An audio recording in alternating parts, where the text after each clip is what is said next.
Hey y'all, thought I'd come on today and talk about some logic stuff.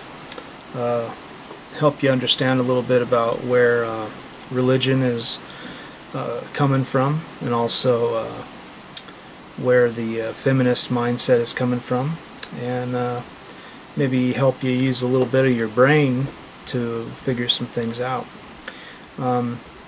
I watched a podcast today with Jenna, and she was talking about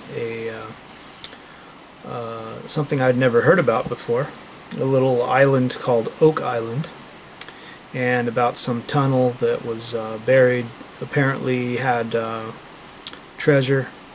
And so after watching the podcast, it took me not very long to find out that it was a hoax, and that all these people have been spending money not really finding anything for no reason. And the original story was that a Revolutionary War soldier had been living on the island, and he was a 38-year-old man, and he was living on the island and found this tunnel, and found this place where supposedly it was supposed to have so much technology to come up with the way to build this hole. And he found a winch and hoist of an oak tree above it. So it kind of makes it sound a little bit funny already. But the story was first, this is the thing about the story, is like at the time there was actually newspapers on the island. There was people living on the island. There was actually families living on the island. And this is what I find funny about logic, is people's idea of making things up.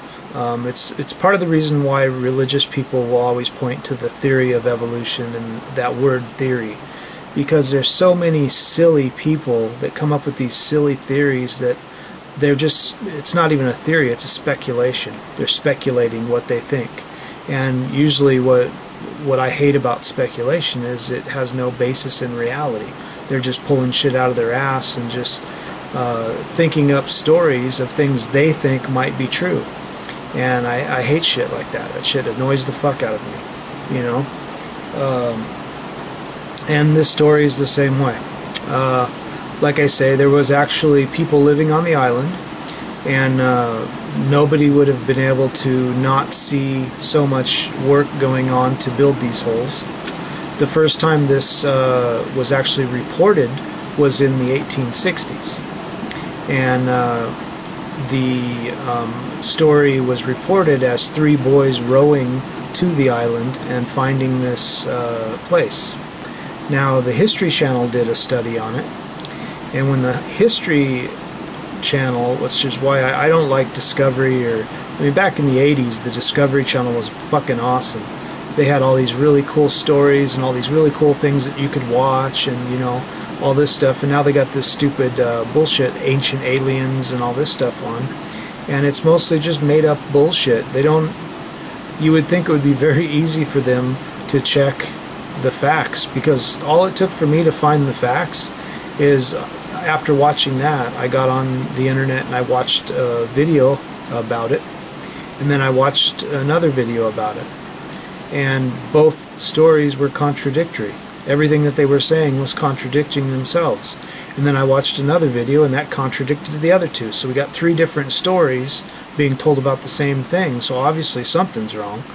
And then I started researching. It took me all of 10 minutes to figure out that most of it was bullshit. So, like I say, the first time it was reported was in the 1860s.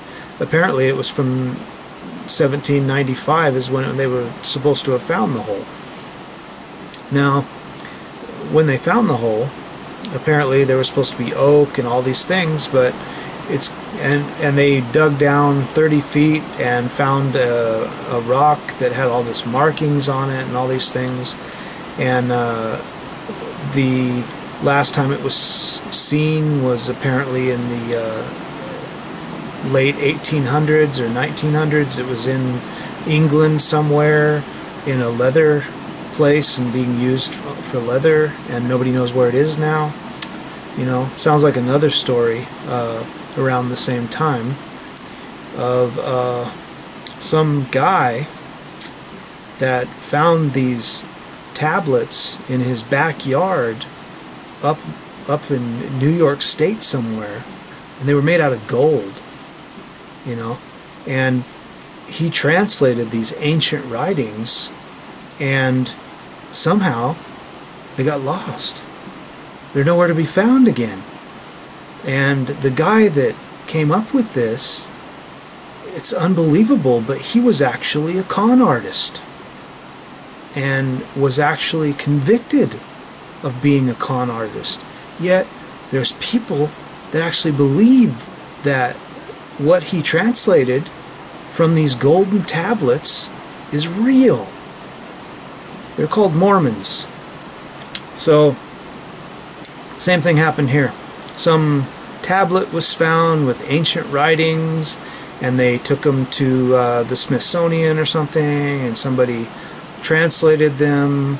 And the thing is no pictures were ever taken of them, no writings were ever made of them, and they actually have a piece of concrete or something with the reenactment or something, whatever you want to say, of these writings on the island, and they have pictures of that, but nobody actually made any documentation of the actual concrete pieces, the actual piece that they pulled out of there, the granite slab or whatever. Nobody actually made any actual documentation of that. So it's a counterfeit. They have no idea what it really said, what it really read. They came up with something, you know, that there was 1 million or 2 million pounds in the hole from what this thing had said. But like I say, that's just something they wanted to put. Nothing has ever been found. In fact, you're talking about people digging a hole at one point in time. They said it was dug 200 feet, and the hole keeps getting lost. You know, and some people dug, and then they went back like 15 years later, and the hole was missing. You know, and stuff like this, and it was hard for them to find out where that hole was located at, which you would think if there was a huge amount of people living on the island and digging holes, it would be very easy to find out where this hole is at, you know. So a lot of, I mean, in the 1860s, there was supposed to be some guys that went over there with the original people that found it in the 1790s. And they were supposed to have put an auger down in the ground, and these are the things that I like to point out that I think is really funny. They put this auger down in the ground and pulled it out, and then speculated on what they found in the auger, you know. And this is where I think, you know, you're talking of a time when science was not as advanced as it is right now. And in fact, in 1795, there was people going to Egypt and grabbing, at the time basically when this story came out, maybe not at that time I think, but there was people that were actually using mummies, because there were so many mummies that they were finding. They were using mummies to power trains, steam trains and stuff like this. And it was considered something really cool for dinner parties, to, if you had a really rich home, to have a mummy in your house and things like this. So these stories came out of that same time. And for people who think it was true, at the same time we have like the Salem witch trials going on, you know, things like this. This is not around the same time, but basically this is the mindset. These overly religious people, you know, all this stuff going on, people that actually probably still believed, I would say probably, because I don't know for sure, but I'm sure there are some hillbillies living out in the countryside that had still thought that the earth was flat, and were still believing in the Bible, you know. And like I always like to point out, when you're talking about logic to people, if I get a rock and I say that I said something over the rock, and now all of a sudden it's a religious artifact because I said something over it. Now all of a sudden it's something it wasn't before. It's an inanimate object, but now all of a sudden it's not because I say. And this is the religious mindset. This is what they actually think. Like here in Japan, they have these wooden boxes that when you die, not even when you die, just people who believe in Buddhism, they buy these wooden things, and it's like a little case, and then they buy these little bowls, and they put like sand in it, and they use it for incense, and all this stuff is made by humans, yet they act as if it's an artifact, like it's something that it's not. And the way they get it to be that is they will have somebody from a shrine come over, and this is what I think's really hilarious, because this is almost funnier than America, is these guys from shrines will come to your home. They will say some silly words around your home, and they have a stick, big long stick, with paper, rice paper, that's folded in a certain way. And they're, big long pieces, like about 3 feet long, hanging off this stick. And they swing it like this around your house, and all it is rice paper on a stick, And because they did that over your little Buddhist shrine, now all of a sudden it means something. Now all of a sudden it's not just wood and a little bowl that some human made. Now all of a sudden it's a Buddhist shrine. It's a little thing that you can pray to some god to. They're little Buddhist gods. So, this is the logic we're dealing with here in religion and everything. This is what people make up their mind. I'm a very logical person, and I take things to the quickest logical conclusion. I don't stretch my brain to grasp at straws because I want something to be true. Either it's true or it's not true. And many facts point to most things being not true. Like the fact that most religious people will tell you that about death. They know what happens when you die because of a 2,000-year-old book, when they believed in six-headed dragons, and they point to the parts in the book where it talks about gays, and they leave out the parts that talk about in the same Leviticus, in the same section, talks about an abomination to God is also shaving. You shouldn't shave the hair on your face. In the same part of the Bible, it says you shouldn't wear fabrics and intermingle them, like cotton and wool. If you're a religious person and you've shaved and worn cotton and wool, that's an abomination to God as well, just as sleeping with a man. If you eat shellfish, if you like lobster and crab and shrimp and things like that, well, then that's an abomination to the God too. It's in the same book, same section. But this is cherry picking. It's a way for them to allow themselves to be a bigot and use their book, And this mindset is the same place that all this came from, So we have these people who believed in these silly stories and religion. They were really religious, overly religious in the 1800s. And we have these elaborate stories that at the time nobody had TVs, very few people knew how to read, and this was a story that could be passed around quite easily, So the fact is, if from most of the stories that were told, if you watch on this Oak Island, you'll see that like they were supposed to have built a dam or something so that they could find these water tunnels that lead down to the hole that flooded it out. They said at one point in time they threw some dye down there and it came out at 3 different parts in the island. Yet nobody has anything to back that up. You know, these stories of finding these holes that lead down into the chambers and all these things, a lot of this stuff was made up. You know, that's what's funny. It's like when you're doing these excavations and you're talking about 150 years ago, they didn't have the technology to do that. You can't. You're going to stick an auger down in the ground, unmanned, and then pull out a huge section of dirt, and then you're going to dissect that, and from that you're going to say what's in that hole, you know.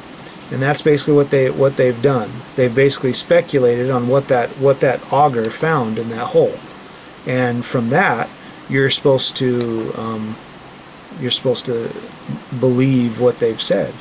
And they said that they found little watch links that were gold, but these aren't on display anywhere.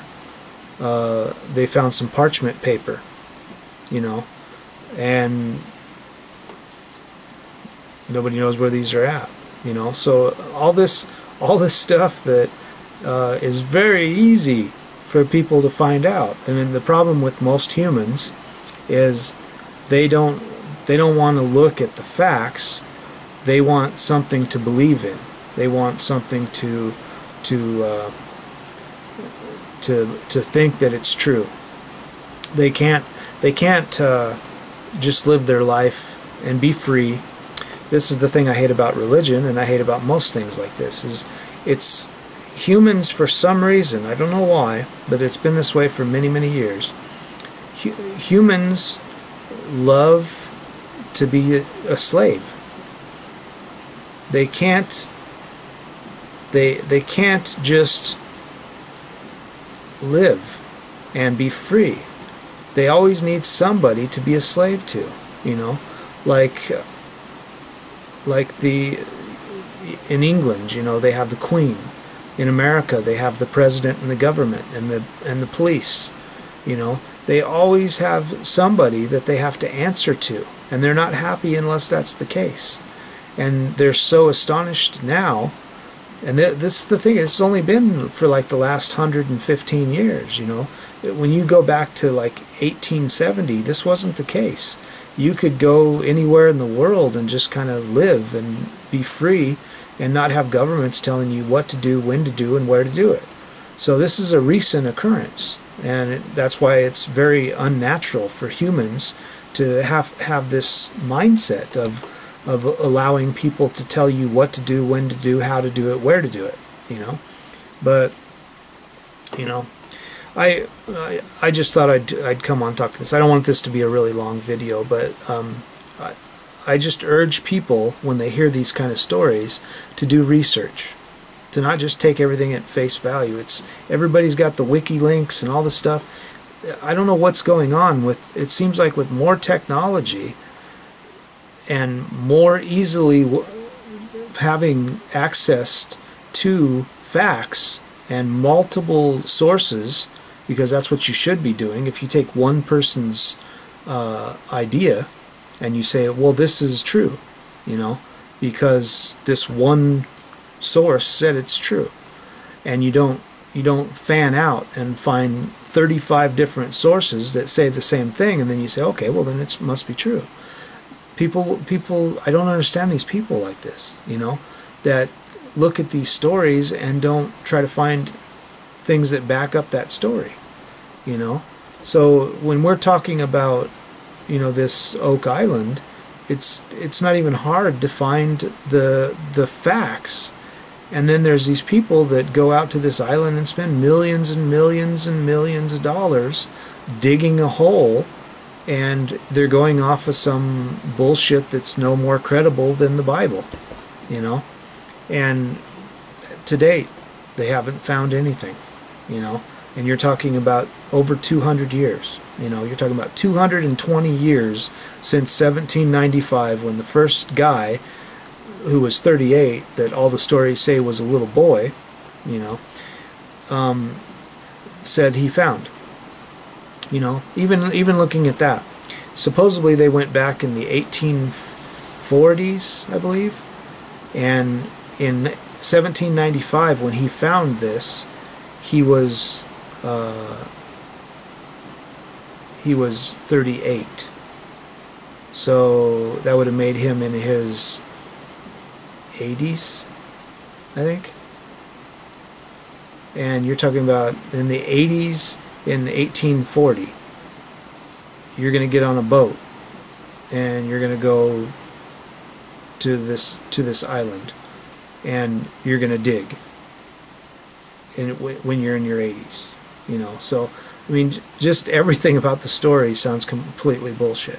You know, just, you know, it's all, it just, no, it reeks of bullshit. You know. So yeah, you know, I just thought I'd come on and talk to that. I wish people would use their brains a little bit more and not just take everything at face value, because it's so ignorant. So, you know, this is off topic from what I usually talk about, but I just thought I'd talk about that. So, if you got any questions, comments, leave them in the section below. If you like this video and you want me to do more stuff like this, tell me. You know, share, like, and subscribe, and use your brain.